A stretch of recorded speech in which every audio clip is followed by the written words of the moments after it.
Hello, car enthusiasts. Today I will try to get it into the net there and give you an example of a ride with the Copen. Just to explore this opportunity. So, the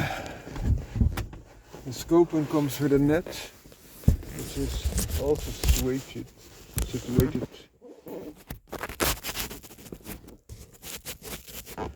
like that between the driving chairs.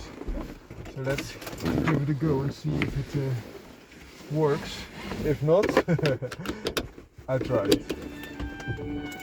Let's cut this music and start this engine.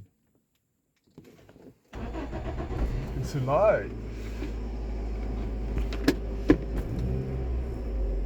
So especially reverse needs sometimes a little bit of... And the funny thing is, once you put it in reverse, the radio pops up again. It's quite hilarious. If you just close it off, it again pops up.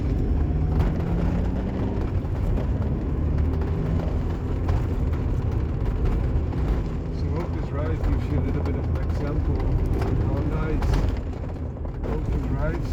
You can also do this with an open top, of course, but because this is an experiment, our first ride with very mode activated. So although it only is a 1.3 liter engine, which isn't that feisty at all, because the car is so little, it rides really nicely. So it's not a top-end engine. Daihatsu also made those for the first generation serial. They made a 1.3 with 102 to 110 horsepower, which is of course great. But how cool would it be that you have a car that can also run with a normal engine, which is a lot more reliable, so to say, and more relaxed in nature to accompany this roadster. But if you would ask me a serious question, I would also bring this Copen with a 1.3 110 horsepower engine, of course, because I'm a performance car enthusiast, so that would make the power to weight so much better. Also the high revving nature would make this and the open top would make this like a miniature Honda S2000. So that would be very cool, in my opinion at least. Could be that you're completely opposed to that, but for me that would be a great benefit.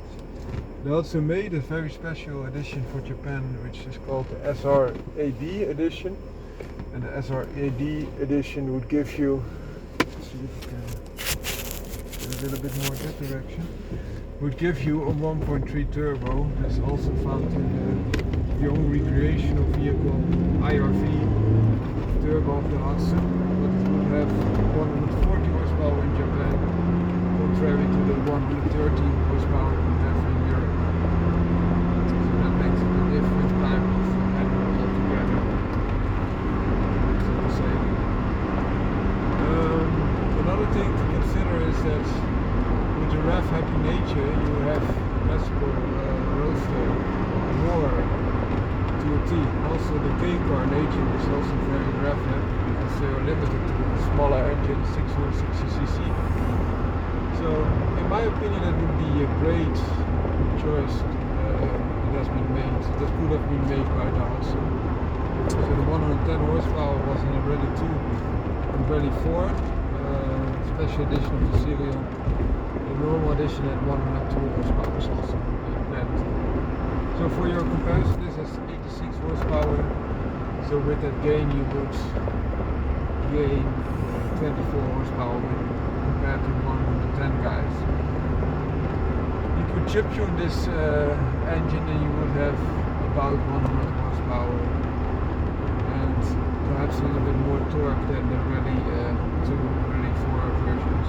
So 2 was for 2-wheel drive and 4 was for 4-wheel drive. The Daihatsus. In my opinion, the four-wheel drive is not that much needed. But there was also a special version in Japan for rallies. I think it was called the Storia X4. The Storia is the same as Serial, but then for the JDM market, so to say. And that would be a good way to start.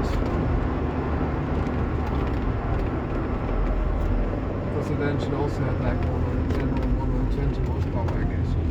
120 horsepower with 700 cc and a turbocharged engine. So in many iterations it would be like a modern iteration or more performance derived iteration of the 660cc engine.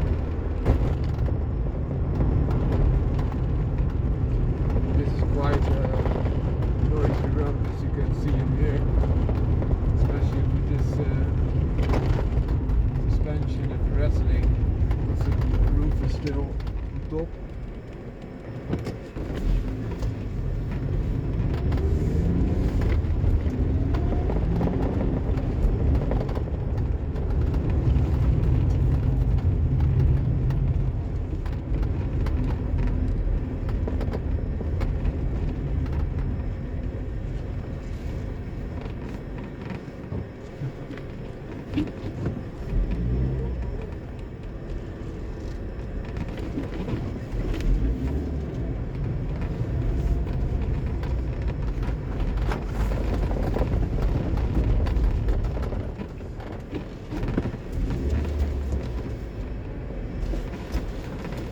We gaan niet helemaal goed, geloof ik. Zo dan. Pretty nice.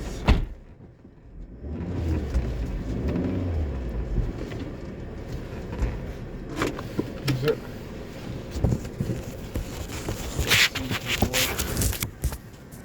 Should be working.